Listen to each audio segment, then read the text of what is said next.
এখন লেখা লিখবেন ব্যবহার করবে, যেখানে পাবে সেটা গুলি করবে। হেলিকপ্টার মানে আসসালামু আলাইকুম। এবার শেখ হাসিনার একটি কল রেকর্ড ফাঁস হয়েছে।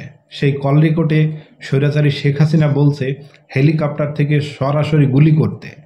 এই কল রেকর্ডটি ফাঁস করেছেন পিনাকি ভট্টাচার্য। আমরা কয়েকদিন আগে তার মুখ থেকে শুনেছিলাম যে আমার কাছে অনেক প্রমাণ আছে, কিন্তু এখন সেগুলো পাবলিক করতে পারছে না, কারণ তদন্তের স্বার্থে। তাহলে চলুন এটিএন নিউজের একটি প্রতিবেদন আমরা দেখে নিই, সেখানে কি কি বলা হচ্ছে। তারপরে শেষের অংশে এই কল রেকর্ডটি সরাসরি আমি দিয়ে দিব। তাহলে আমরা ভিডিওটি দেখে নিই। গত বছরের জুলাইয়ে নতুন ইতিহাস রচনা করেছে বাংলাদেশের ছাত্র জনতা। সাবেক সরকারের দাম্ভিকতায় সাধারণ কোটা বাতিলের দাবিতে শুরু হওয়া আন্দোলন রূপ নেয় বৈষম্য বিরোধী ছাত্র আন্দোলনে, এবং এক পর্যায়ে গিয়ে সেই আন্দোলন গিয়ে দাঁড়ায় সরকার পতনের এক দফা দাবিতে। অবশেষে গত 5 আগস্ট তীব্র আন্দোলনের মুখে দেশ ছেড়ে পালাতে বাধ্য হন শেখ হাসিনা। তবে তার আগে আন্দোলন দমনে তিনি নৃশংস ও কঠোর পদক্ষেপ নিয়েছিলেন। এবার সেই দমন অভিযানের আরো চাঞ্চল্যকর তথ্য ফাঁস হয়েছে। শুক্রবার সামাজিক মাধ্যমে শেখ হাসিনার একটি অডিও রেকর্ড ছড়িয়ে পড়ে, যেখানে শোনা যায় আন্দোলনকারীদের দমন করতে প্রাণঘাতী অস্ত্র ব্যবহারের পাশাপাশি হেলিকপ্টার থেকে গুলি চালানোর নির্দেশ দিচ্ছেন স্বয়ং শেখ হাসিনা নিজেই। সবাইকে বলা হচ্ছে আর যেখানে গ্যাদারিং দেখবে সেটা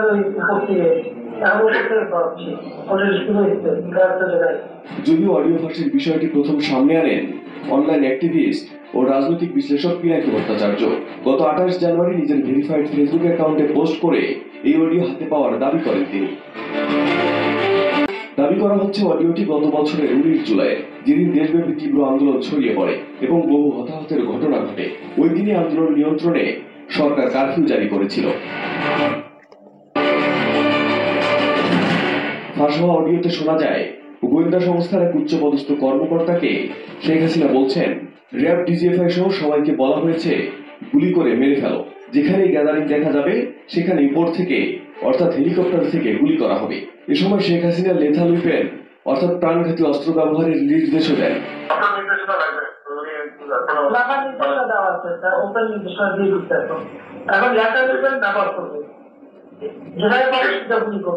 তবে সম্প্রতি জাতিসংঘ মানবাধিকার বিষয়ক হাই কমিশনের এক প্রতিবেদনেও এমন তথ্য উঠে এসেছে, যেখানে বলা হয়েছে সাবেক প্রধানমন্ত্রী শেখ হাসিনার সরাসরি নির্দেশে আন্দোলনের নির্বিচারে গুলি চালানো হত্যার ঘটনা ঘটেছে। 2024 সালের 1 জুলাই থেকে 15 আগস্ট পর্যন্ত বাংলাদেশে মানবাধিকার লঙ্ঘনের ঘটনাবলী নিয়ে তৈরি এই প্রতিবেদন গত 12 ফেব্রুয়ারি প্রকাশ করেন জাতিসংঘের মানবাধিকার প্রধান ভলকার টুর্ক। প্রতিবেদনে উল্লেখ করা হয়, বিক্ষোভ দমনের সঙ্গে সরাসরি জড়িত সাবেক ঊর্ধ্বতন কর্মকর্তারা স্বীকার করেছেন শেখ হাসিনা ও অন্যান্য কর্মকর্তারা একাধিক বৃহৎ আকারের অভিযানের নির্দেশ দেন এবং তদারকি করেন।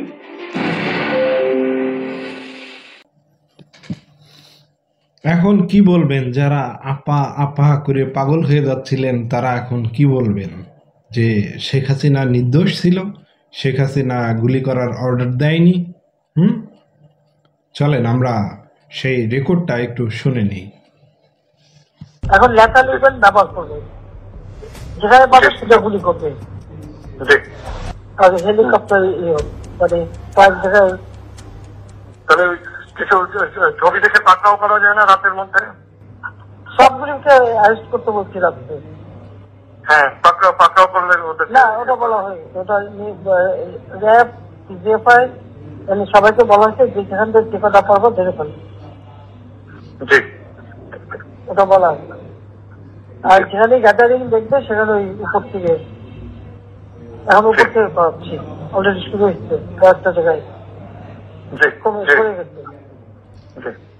মোহাম্মদপুর থানার দিকে মনে হয় যাচ্ছে একটা থানার দিকে। হ্যাঁ, তোকে পাঠায় দিই রাত্রে। জি, তাহলে আপনার নির্দেশনা লাগবে। আমার নির্দেশনা দেওয়া আছে, ওপেন নির্দেশনা দিয়ে দিচ্ছে। এখন লেখা লিখবেন ব্যবহার করবে, যেখানে পাবে সেটা গুলি করবে। এখন অনেকেই বলবে যে এটা তো এখনো সঠিকভাবে প্রমাণিত হয়নি, তবে এই বিষয়টা মাথায় রাখেন, পিনাকি ভট্টাচার্য কিন্তু হালকা মানুষ না। অতএব তিনি একটি বিষয় পাবলিক করবেন আর সেটা হুদাহুদি উড়াই দিবেন, কোনো সুযোগ নাই। আর এখানে অনেকে বলবে এআই দিয়েও তো হতে পারে। এআই দিয়ে এত নিখুঁতভাবে তার কণ্ঠকে নকল করা সম্ভব না। তার কণ্ঠটা আজ 16-17 বছর তো মানুষ শুনছে, তাই না?